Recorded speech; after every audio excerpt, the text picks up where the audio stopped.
Hi, നമസ്കാരം. സ്വാഗതം ഏവർക്കും ഒരിക്കൽ കൂടി. CUET common university entrance test പൊതുവെ എല്ലാവർക്കും നല്ല ധാരണയുള്ളതാണ്. ഇതിനോടകം തന്നെ 2022 മുതലാണ് ഈ കോമൺ യൂണിവേഴ്സിറ്റി എൻട്രൻസ് ടെസ്റ്റ് നടപ്പിലാക്കി തുടങ്ങിയത്. ആ എക്സാമിനേഷൻ നടന്നുകൊണ്ടിരിക്കുന്നത് 2022 മുതലാണ്. ഈ CUET എക്സാമിനേഷൻ നമ്മുടെ ഇന്ത്യയിലുള്ള 49ഓളം വിവിധ സെൻട്രൽ യൂണിവേഴ്സിറ്റികളിലേക്ക്, കേന്ദ്ര സർവകലാശാലകളിലേക്കുള്ള അഡ്മിഷൻ വ്യത്യസ്ത കാറ്റഗറിയിലേക്ക്, അതായത് വിവിധങ്ങളായിട്ടുള്ള കോഴ്സുകളിലേക്ക് അഡ്മിഷൻസിന് വേണ്ടിയിട്ട് നടത്തുന്ന എക്സാമിനേഷനാണ് CUET. കേന്ദ്ര സർവകലാശാലകൾ മാത്രമല്ല, നാഷണൽ ഇമ്പോർട്ടൻസ് ഉള്ള പല സ്ഥാപനങ്ങളും പല യൂണിവേഴ്സിറ്റികളും മറ്റ് ഇൻസ്റ്റിറ്റ്യൂഷൻസിനും CUET സ്കോറിന് പരിഗണിക്കാറുണ്ട്. ഇനി വരുന്ന CUET എക്സാമിനേഷന് 2025 CUET എക്സാമിനേഷന് ഏതാനും മാറ്റങ്ങൾ UGC റെക്കമെൻഡ് ചെയ്തിട്ടുണ്ട്. UGCയുടെ ചില ശുപാർശകളുണ്ട്. ആ മാറ്റങ്ങളോട് കൂടിയിട്ടായിരിക്കാം ഇനി 2025 CUET എക്സാമിനേഷൻ നടക്കാൻ പോകുന്നത്. അത് ഏതൊക്കെയാണ് എന്ന് ഒന്ന് പറയാം. ഏറ്റവും പ്രധാനപ്പെട്ടത്, ഇത്രയും നാളും കഴിഞ്ഞ വർഷം വരെ CUET എക്സാമിനേഷൻ നടത്തിക്കൊണ്ടിരുന്നത്, അതായത് ഡൊമെയിൻ സബ്ജക്ട്സ് ഉണ്ടായിരുന്നു.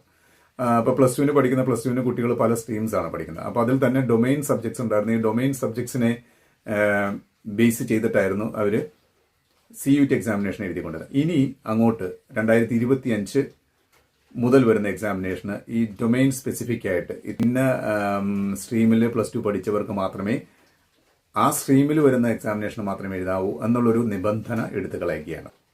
എന്ന് വെച്ചാൽ ഇനി വരുന്നത് +2 ഏത് സ്ട്രീം എടുത്ത് പഠിച്ചിട്ടുണ്ടെങ്കിലും CUET പരീക്ഷയ്ക്ക് എഴുതുമ്പോൾ നമുക്ക് ഇഷ്ടമുള്ള വിഷയം സെലക്ട് ചെയ്ത് പഠിക്കാം.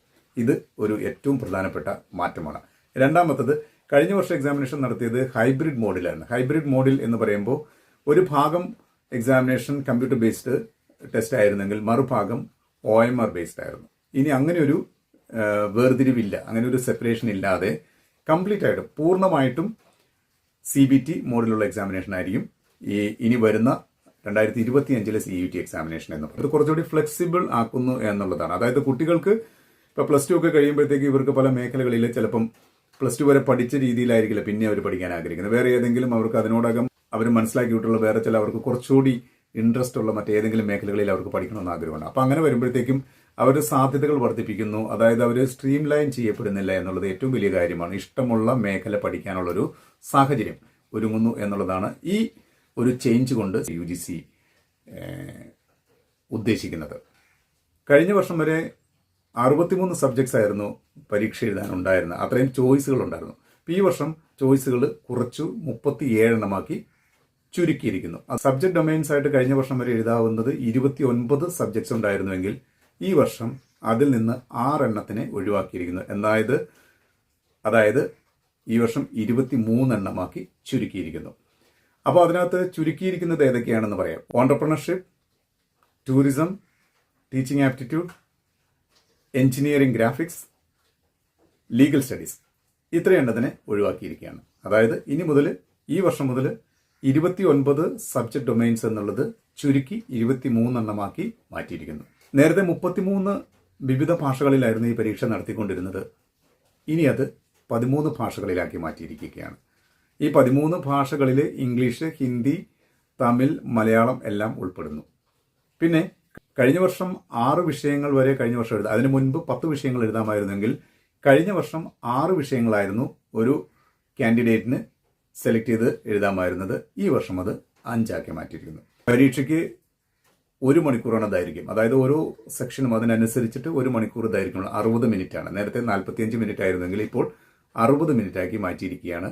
പിന്നെ മറ്റൊരു കാര്യം, ഓപ്ഷൻസ് ഇല്ല. ക്വസ്റ്റ്യൻസ് എല്ലാം ആൻസർ ചെയ്യണം. കമ്പൽസറി ആയിട്ട് എല്ലാ ക്വസ്റ്റ്യൻസും ആൻസർ ചെയ്യണം. നേരത്തെ ഓപ്ഷൻസ് ഉണ്ടായിരുന്നു, ഇതല്ലെങ്കിൽ അത് എന്നുള്ള രീതിയിലുണ്ടായിരുന്നു. ഇനി ഓപ്ഷൻസ് ഇല്ല. അപ്പോൾ ഇത്രയുമാണ് CUET. ഇനി 2025 CUET പരീക്ഷ അഭിമുഖീകരിക്കാൻ പോകുന്നവർക്ക് പ്രതീക്ഷിക്കാവുന്ന ചേഞ്ചസ്. ഇതെല്ലാം റെക്കമെൻഡേഷൻസ് ആണ്.